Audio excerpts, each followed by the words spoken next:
It is defined as the chemical laboratory of our body, capable of performing over 500 vital functions, such as removing toxic substances from the bloodstream, disposing of damaged red blood cells, regulating blood sugar levels, but also producing bile and clotting factors. We are talking about the liver, the largest organ in the human body, located in the upper right part of the abdomen, below the diaphragm, and above the stomach and intestines. Under physiological conditions, the liver has a small percentage of fat, usually 5% of the weight of the organ. However, when it exceeds this threshold, it can become a health problem. We speak of hepatic steatosis, commonly known as fatty liver, and indicates an excessive accumulation of triglycerides in liver cells. However, a distinction is made between alcoholic and non-alcoholic fatty liver disease. As you might guess from the name itself, the first is caused by excessive alcohol consumption, while the second is caused by various factors, such as obesity and diabetes. Fatty liver disease is the most frequent chronic liver disease in the Western world and affects about 25% of the world's population, 1 in 4 people. Experts speak of a silent epidemic in continuous growth, as its symptoms do not manifest themselves immediately, but in the more advanced stages of the disease. What are the symptoms of fatty liver? In the initial stages, most people do not experience any symptoms, as there is no serious damage that prevents the organ from functioning properly. It is often discovered by chance during an abdominal ultrasound, performed for a simple checkup or for another pathology, or through simple routine blood tests. However, some patients complain of some symptoms. Let's see which ones are the most common. Abdominal pain. Among the possible symptoms of fatty liver, we find pain in the right upper abdominal quadrant, region of the abdomen where the liver is located, especially its right lobe. We recall that the liver is divided into 4 lobes: right, left, quadrate, and caudate, which are in turn divided into 8 to 9 hepatic segments, anatomical and functional units that make up the organ. The abnormal accumulation of triglycerides in liver cells causes a pathological enlargement of the liver, that is, an increase in its size outside the clinical standards, also referred to as hepatomegaly.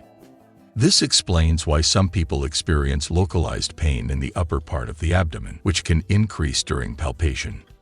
This is the most common and obvious symptom among patients who have fatty liver. Constant tiredness. Fatigue and tiredness are symptoms of numerous pathologies that can be very different from each other. In most cases, the causes are the frenetic rhythms that daily life imposes on us, from the incessant pace of work to poor sleep hours, which also contribute to increasing stress and inflammation levels in the body. However, if this tiredness continues over time, and perhaps is associated with pain in the upper part of the abdomen, it could be an alarm bell with which the liver informs us that something is wrong. Feeling chronically tired is a common symptom of liver disease. Studies have found that fatigue in non-alcoholic fatty liver disease appears to be due to excessive daytime sleepiness and not to the severity of the liver disease or insulin resistance. Another possible reason is that the excessive accumulation of fat in the hepatocytes prevents the liver from doing its job properly, that is, removing toxic substances from the bloodstream. Thus, there is an accumulation of waste products from our body, responsible for the chronic feeling of tiredness and general malaise. Evolution of hepatic steatosis. Generally, fatty liver disease is a reversible disease through drug therapy and the adoption of a healthy lifestyle, such as following a healthy and balanced diet, practicing physical activity, and keeping body weight under control. However, if hepatic steatosis is not treated in time, it can evolve into steatohepatitis, a more serious medical condition in which the liver is subject to processes of inflammation, scarring, and hepatocellular necrosis, that is, the death of hepatocytes. If steatohepatitis progresses, it can develop into liver fibrosis, an abnormal repair reaction that occurs in response to chronic liver damage. There is an excessive amount of scar tissue forming in the liver, which prevents it from working properly.